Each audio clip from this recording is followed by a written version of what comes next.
जय हिंद प्यारे भैया बहनों, कुंभकार कोचिंग क्लासेस के यूट्यूब चैनल में आपका स्वागत है। आज हम पढ़ने वाले हैं अध्याय 2 में के अंदर भी हम पढ़ने वाले हैं 1 नंबर के जो क्वेश्चन होते हैं उन्हें हम किस प्रकार से हल करके अधिक से अधिक मार्क्स लेके आ सकते हैं एग्ज़ाम के अंदर। तो बिना किसी देरी के करते हैं स्टार्ट। पहला क्वेश्चन है हमारा, आप यहाँ पे नोट कर लीजिए। चर x के बहुपद px में x की जो उच्चतम घात बहुपद की घात कहलाती है। मतलब कहने का है कि मान लो थोड़ी देर के लिए हमारे पास एक बहुपद है x square plus 4x minus 3 equals to 0, या ये नहीं तो सिर्फ इतना ही हम ले लेते हैं। तो x square plus 4x minus 3, इसमें यदि देखा जाए तो ये जो बहुपद है इसकी अधिकतम घात कितनी है? 2। तो इस बहुपद की सबसे बड़ी घात 2 है, तो ये जो इस बहुपद की घात कहलाएगी वो कितनी कहलाएगी? हमारी 2 कहलाएगी। ठीक है, फिर आता है हम नेक्स्ट वाला पॉइंट लेते हैं। बहुपद 4x प्लस 2 चर x में घात 1 का बहुपद है, क्योंकि चर x की अधिकतम घात कितनी है? यहाँ पे 1 है। यहाँ देख लीजिए आप, जैसे 4x प्लस 2 दे रखा है, इसकी अधिकतम घात कितनी है? यानी घात है ही नहीं है मतलब 1 है। जैसे यहाँ मैं ले लेता हूँ 5x घात, यहाँ मैं नहीं लिखता हूँ, -4 लिख देता हूँ। तो ये इसमें देखा जाए तो सबसे इस बहुपद की अधिकतम घात कितनी होगी? तो 1 होगी, क्योंकि इसकी घात कोई है नहीं मतलब 1 है। तो इसकी अधिकतम घात कितनी हो जाएगी? 1 हो जाएगी। ठीक है, चलते हैं अगले पॉइंट में। अगला पॉइंट है हमारा 2y की घात 2 माइनस 3y प्लस 4 x। अब यहाँ पे हम देखते हैं तो चर y में घात 2 का बहुपद है, क्योंकि चर y की अधिकतम घात कितनी है? 2। यानी यहाँ देखेंगे हम घात कितनी है सबसे बड़ी? 2। तो अधिकतम इस बहुपद की अधिकतम घात 2 है, तो इस बहुपद की घात कितनी हो जाएगी? हमारे पास 2 हो जाएगी। ठीक है, फिर हम आगे आते हैं तीसरा मतलब अगला वाला पॉइंट है 5x घात 3 माइनस 4x वर्ग प्लस x माइनस 3 चर में x में घात 3 का बहुपद है, क्योंकि चर x की उच्चतम घात कितनी है? 3 है। यहाँ देख लीजिए आप, अधिकतम घात कितनी है इसकी? 3। तो इस बहुपद की घात कितनी हो जाएगी? 3 हो जाएगी। अगला वाला पॉइंट हम देखते हैं, यानी ऐसे बहुपद जिनकी घात 1 होती है रेखीय बहुपद कहलाते हैं। यानी जिनकी घात 1 होती है उन्हें हम क्या कहेंगे? रेखीय बहुपद। तो यहाँ देख लीजिए आप, क्या लिखा है? 2x माइनस 3 रेखीय बहुपद है, 3z प्लस 4 रेखीय बहुपद है, 5x माइनस 2 रेखीय बहुपद है। तो क्या अब कमेंट करके बताना, जो मैं यहाँ नोट कर रहा हूँ ये रेखीय बहुपद है या नहीं? 3a माइनस 4, एक और मैं लिख रहा हूँ, एक तो ये कमेंट करके बताइए यह रेखीय बहुपद है क्या, या फिर 3b स्क्वायर माइनस 5 क्या ये रेखीय बहुपद है? अपना आंसर तुरंत कमेंट में करें, ताकि देखते हैं आपको कितना समझ में आ रहा है। फिर आते हैं नेक्स्ट वाले में। तो नेक्स्ट पॉइंट देख लीजिए आप यहाँ पे सीधा, px equals to x square minus 3x minus 4 में x इक्वल्स टू 2 यानी 2, x बराबर 2 रखने पर इस px का मान क्या होगा? तो हम यहाँ पे निकाल लेते हैं इस px का मान क्या होगा, हम यहाँ पे नोट कर लेते हैं। तो सीधे से हम इसको देखते हैं px का मान क्या होगा। तो मैं यहाँ पे सोल्व कर रहा हूँ इसको।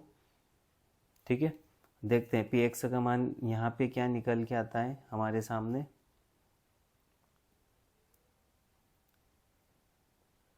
ठीक है, तो मैं यहाँ पे इसको सोल्व करता हूँ, आप थोड़ा सा यहाँ पे ध्यान देंगे। x का वर्ग है माइनस 3x माइनस 4।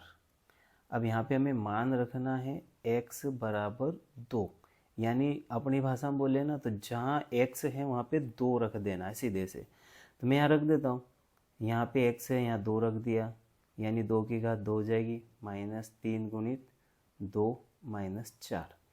यहाँ हम देखते हैं तो ये तो 4 हो जाएगा, 2 की घात 2 नहीं, 2 गुणित 2 4 होता है।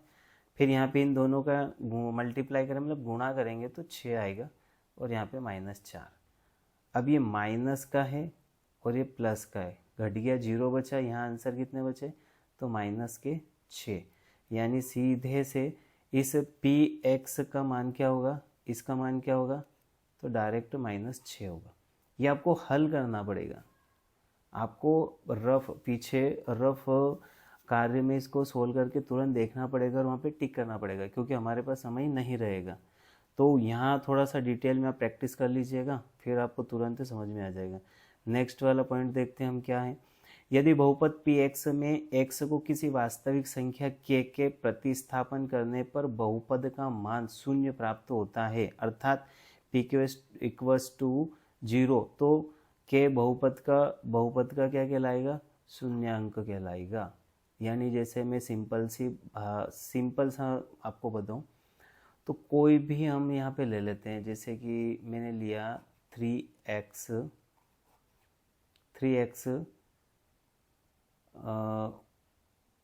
स्क्वायर -3 और यहाँ रख दिया x इक्वल्स टू वैल्यू रखना है 1, क्या रखना है 1। अब यहाँ पे 1 पुट करूँगा मैं तो 3 × 1 यानी 3 गुणित 1 की घात 2 -3, इन दोनों का इंटू करूँगा 3 - 3 यानी क्या आ जाएगा 0। यदि ये 0 आ गया तो मैं कह सकता हूँ कि x इक्वल्स टू ये x बराबर जो 1 है ये इसका क्या है, शून्यांक है। क्या है, शून्यांक है। क्या है, शून्यांक। ये नोट करना। अब यही बात ये बोल रहा है, क्या कह रहा है कि यदि बहुपद px में x को किसी वास्तविक संख्या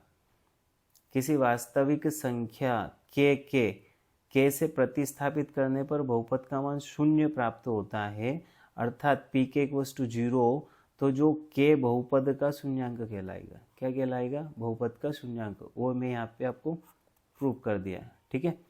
नेक्स्ट वाला हम लेते हैं ये वाला। तो px बराबर x वर्ग -3x - 4, यहाँ पे x बराबर -1 पर मान रखें तो क्या ये इसका शून्यांक होगा। तो आप हल करके देख लीजिए कमेंट में, और कमेंट में तुरंत बताइए क्या इसका शून्यांक होगा। अगर होगा तो आप कमेंट करके बताइए क्या आंसर आ सकता है इसका, ठीक है। ये आपके लिए है। नेक्स्ट क्वेश्चन पे आते हैं हम।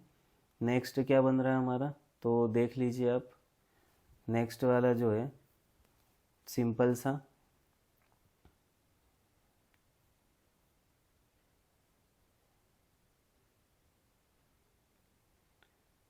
जल्दी से हम नेक्स्ट वाला क्वेश्चन सोल्व करने की कोशिश करते हैं, ठीक है। ये वाला, ठीक है। हम यहाँ आते हैं तो ये है हमारे पास किसी बहुपद, दिख रहा होगा ना, किसी बहुपद ax प्लस b, ठीक है। फिर यहाँ लिखा है a इक्वल्स टू 0 का शून्यांक उस बिंदु का x निर्देशांक होता है जहाँ y इक्वल्स टू क्या हो जाए ax प्लस b का ग्राफ x अक्ष को प्रतिच्छेद करता हो। किसको, x अक्ष को प्रतिच्छेद करता हो, ठीक है। फिर आते हैं हम नेक्स्ट में, ये वाला पॉइंट लेते हैं सिंपल सा। यहाँ पे किसी n घात के दिए गए बहुपद px के लिए y बराबर px का ग्राफ x अक्ष को अधिक से अधिक n बिंदुओं पर प्रतिच्छेद करता है, अतः n घात के किसी बहुपद के अधिक से अधिक n शून्यांक हो सकते हैं। जैसे थोड़ी देर के लिए मैं मान लूँ कि x की वैल्यू x की पावर 2 है, तो मैं कह सकता हूँ कि x के अधिकतम शून्यांक कितने होंगे 2। x दी पावर 4 है तो अधिकतम शून्यांक कितने होंगे 4। क्लियर हो गया। फिर हम चलते हैं नेक्स्ट वाले पे। नेक्स्ट वाला क्या कह रहा है, अब यहाँ देखो सिंपल, बहुपद px का ग्राफ x अक्ष को 3 बिंदुओं पर प्रतिच्छेद कर रहा है, अतः बहुपद px के 3 शून्यांक होंगे। यहाँ ये आपका x अक्ष, ये आपका वाई अक्ष, कितने बिंदु पर, एक, एक्स अक्ष पे ये 2 और ये 3, यानी एक्स के कितने शून्यांक होंगे, 3। अगर इसी ग्राफ में मैं देखूं कि वाई बिंदु के कितने होंगे, तो वाई बिंदु के निर्देशांक ये शून्यांक कितने होंगे, वाई के 0, क्योंकि वाई अक्ष को, इस वाले वाई अक्ष को ये जो रेखा है एक भी बिंदु पर प्रतिच्छेद कर रही है क्या, तो करती है, ये यहाँ पे सॉरी, तो ये कितना होगा, यहाँ पे 1 होगा, कितना होगा, 1 होगा, ठीक है, ये ध्यान रखना। यानी अगर एक्स अक्ष पे जितनी बार ये रेखा प्रतिच्छेद कर रही है, जिन जिन बिंदुओं पर प्रतिच्छेद कर रही है, वो इसके क्या हो गए, शून्यांक। और इसी को मैं बोलूं कि ये इसमें वाई अक्ष पे क्या कितने शून्यांक होंगे, तो ये वाई अक्ष पे एक ही बिंदु पर प्रतिच्छेद करती है तो एक ही होगा, ठीक है। इसमें देखते हैं हम नेक्स्ट वाला, किसी द्विघाती बहुपद देख लीजिए आप, A X square plus B X plus C, जहाँ पे ए नॉट इक्वल्स टू शून्य मतलब 0 के संगत समीकरण y equals to A X square plus B X plus C का ग्राफ परवलय होता है। कौन सा ग्राफ होता है, परवलय ग्राफ होता है।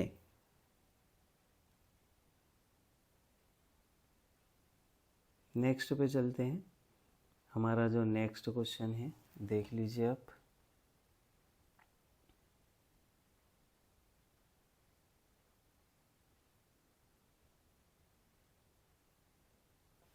जल्दी से नेक्स्ट क्वेश्चन पे आ जाते हैं हम।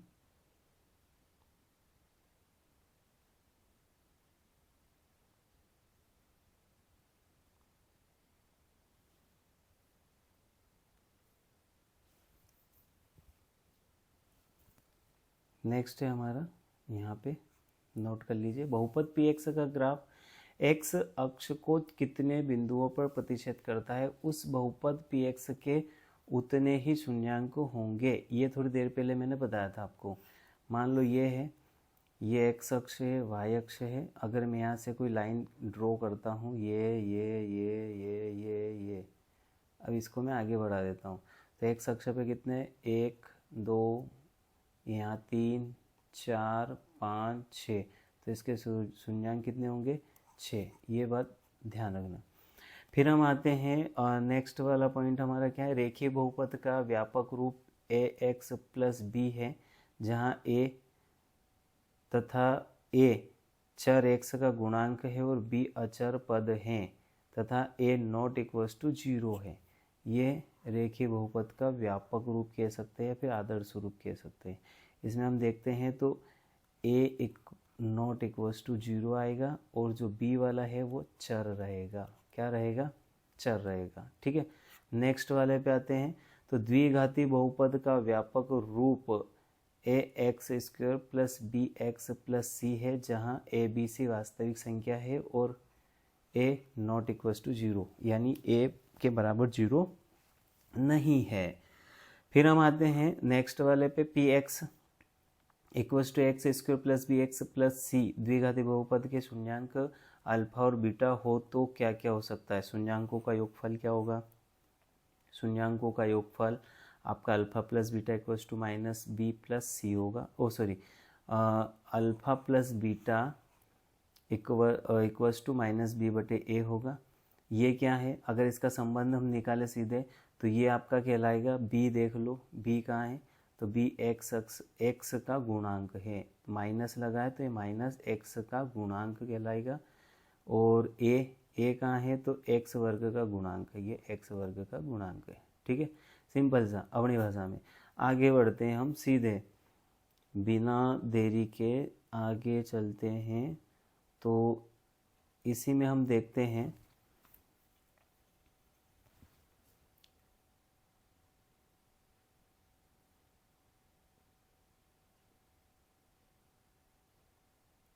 नहीं, चलो ठीक है।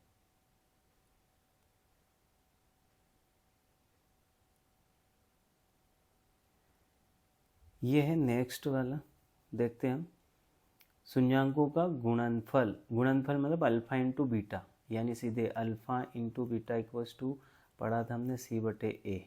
सी क्या है, तो सी अचर है और ए क्या है, एक्स वर्ग का गुणांक है। क्या है, गुणांक है। ठीक है, आगे बढ़ते हैं हम। यहाँ पे देख लीजिए आप, बहुपद 2x का वर्ग माइनस 7x माइनस 9 के शून्यांकों का योगफल क्या होगा, तो सीधे इसकी तुलना सीधे हम किससे कर देंगे, ax वर्ग plus bx plus c equals to 0 से। यहाँ देखें a बराबर कितना आ रहा है 2, b बराबर कितना -7, c बराबर -9। अब इसका योगफल निकाला था हमने तो क्या था माइनस बी बटे ए, बी कितना है तो माइनस का 7 और 7 माइनस ऑलरेडी इसमें भी है तो प्लस हो जाएगा, तो 7 बटे कितना आएगा 2, ये रहा। फिर आता है इसके हमें, अगर इसी के हमें गुणांक की बात कर लेते हैं साथ में, तो ये गुणांक निकालेंगे तो क्या होगा, अल्फा इंटू बीटा हमने पढ़ा था सी बटे ए, सी कितना है यहाँ पे 9 माइनस का, और ये कितना है 2, तो -9 बटे 2 हो जाएगा। ये वाला जो है वो आपके लिए छोड़ रहा हूँ मैं, कमेंट करके तुरंत बताना कि कौन सा वाला इसमें से आएगा, यानी इसके जो है शून्यांक का गुणनफल है।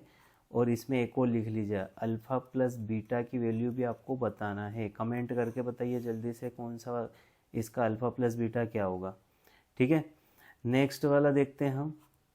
नेक्स्ट में देखो, अल्फ़ा प्लस बीटा किसी द्विघाती बहुपद के शून्यांक हैं जो, तो द्विघाती बहुपद P X equals to K into X square minus alpha plus beta plus X और alpha plus beta, alpha into beta की तरह होगा जहाँ के कोई वास्तविक संख्या है।